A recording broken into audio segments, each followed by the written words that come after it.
നമുക്കറിയുന്ന പോലെ നമുക്കിപ്പോൾ വലിയ രീതിയിൽ ദേശീയപാത വികസനം നടന്നുകൊണ്ടിരിക്കുകയാണ്. പരിസ്ഥിതി ലോല പ്രദേശങ്ങളിലൊക്കെ തന്നെ കാര്യമായി പഠനം നടത്തിയിട്ടില്ല എന്നൊക്കെ ആളുകൾ പറയുന്ന സമയമാണിപ്പം. അപ്പോൾ എന്തായാലും ഷിരൂരിലുണ്ടായ ഈ വലിയ ദുരന്തത്തിൻ്റെ പശ്ചാത്തലത്തിൽ 24 ഒരു പ്രത്യേക പരമ്പര ആരംഭിക്കുന്നു. ദുരന്തം വരുന്ന വഴികൾ.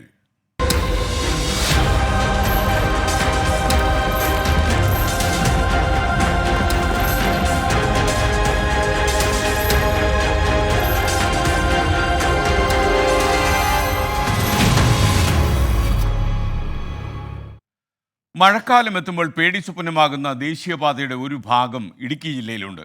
കൊച്ചി ധനുഷ്കോടി ദേശീയപാതയിലെ മൂന്നാർ ഗ്യാപ്പ് റോഡാണ് ആശങ്കയുടെ ഒരു വൻ മലയായി ഉയർന്നു നിൽക്കുന്നത്.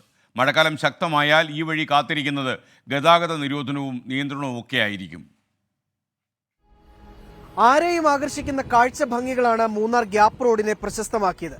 എന്നാൽ ആരെയും ഭയപ്പെടുത്തുന്ന ചില അപകട കെണികൾ കൂടി ഗ്യാപ്പ് റോഡിൽ ഒളിഞ്ഞിരിപ്പുണ്ട്.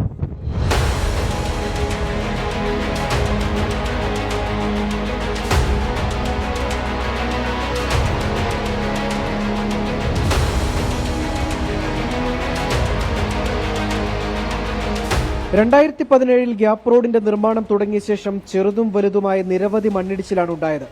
മനുഷ്യനിർമ്മിത പ്രകൃതി ദുരന്തമെന്ന് അവയെ വിളിക്കാം. അശാസ്ത്രീയമായ രീതിയിൽ പാറ പൊട്ടിച്ചതാണ് ഈ അവസ്ഥയ്ക്ക് കാരണമെന്നാണ് റവന്യൂ വിഭാഗത്തിന്റെ കണ്ടെത്തൽ. നിർമ്മാണ സമയത്തുണ്ടായ മലയിടിച്ചിലിൽ 2 തൊഴിലാളികൾ മരിച്ചിട്ടുണ്ട്. വാഹനങ്ങൾ മണ്ണിലടിയിൽപ്പെട്ടു. ഏക്കർ കണക്കിന് കൃഷിഭൂമി നശിച്ചു.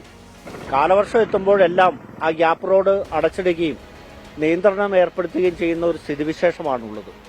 അത് ഈ നാട്ടിലെ ജനങ്ങളെ വളരെയധികം ബുദ്ധിമുട്ടുണ്ടാക്കുന്ന ഒരു വിഷയമാണ്. അതുകൊണ്ട് അത് ഏത് രീതിയിൽ അതിനെ നിയന്ത്രിക്കാൻ കഴിയും, അല്ലെങ്കിൽ മുകൾ ഭാഗത്ത് എന്ത് ചെയ്യാൻ കഴിയുമെന്നതിനെ സംബന്ധിച്ച് ഒരു ശാസ്ത്രീയമായ ഒരു പരിശോധന ഗവൺമെന്റ് നടത്തണം എന്നുള്ളതാണ്.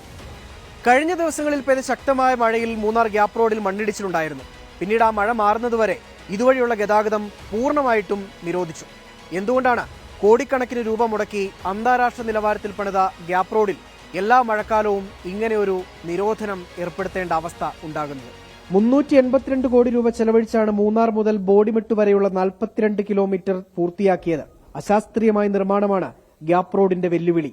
ഒരർത്ഥത്തിൽ ഇടുക്കിയുടെ അഭിമാനമാകേണ്ട ഗ്യാപ്പ് റോഡ് മഴക്കാലമാകുമ്പോൾ ജില്ലയുടെ പേടി സ്വപ്നമാവുകയാണ്. മുഹമ്മദ് ഏലപ്പാറയ്ക്കൊപ്പം രാഹുൽ വിജയൻ, 24 ഇടുക്കി.